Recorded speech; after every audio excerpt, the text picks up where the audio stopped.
Stephanie McMahon has a big announcement coming up, and many people are assuming that it's about the WWE women's division, specifically an all women's pay-per-view for the women's roster. And you do have plenty of talent.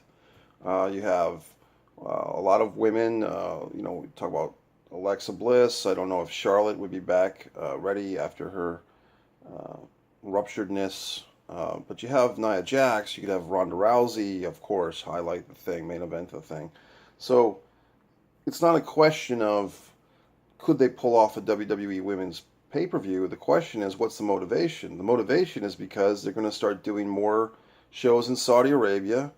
And at this point, at least, these Saudi Arabian shows, if there's going to be a WrestleMania in Saudi Arabia in October, which was speculated upon, 2 WrestleManias a year, but if these shows do not have the women's roster, what better way, as Bruce Pritchard always uses that cliche, what better way to soften the bullet of a non-women's show than have an all-women's show? Now, they should have thought of this a year ago, and it's to me, it's not a make-up. It's not well, we can't have the women's roster over in Saudi Arabia, so we'll throw them this Long Island show where it's just only women. I mean, it's almost patronizing, okay? If people buy into that, if people just accept that and say, well, they don't compete in Saudi Arabia, but they compete in Long Island or they compete in Poughkeepsie, and the men can't wrestle there, so it's even Steven. It's this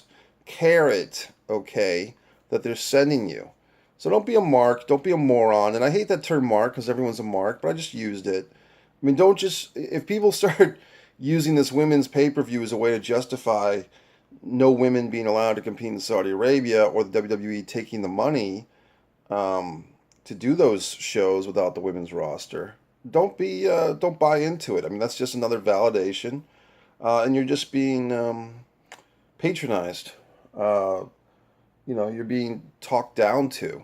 So don't look upon it as something to be proud of that the WWE is going to do an all women's show. If that's the story, and some people are saying women's tag team title, which I'd actually like to see. But if you think that the WWE is more moral or they're doing this for the right reasons or they care, don't kid yourself, okay? If they had a women's only show 2 years ago, 3 years ago, it still wouldn't justify doing a no women's show. It's not that women have to, Jim Ross, the brain surgeon that he is, made some comments, earlier in the year. Well, these women need to earn their spot. It's not about that. It's about the political governing bodies in Saudi Arabia not allowing the women. So don't be stupid. Don't fall into their games. Okay? You know what I mean? I'm trying to think of an analogy for you folks. I mean, that's like saying, black people can't eat in this restaurant in 1952, but white people can't eat in the bathroom.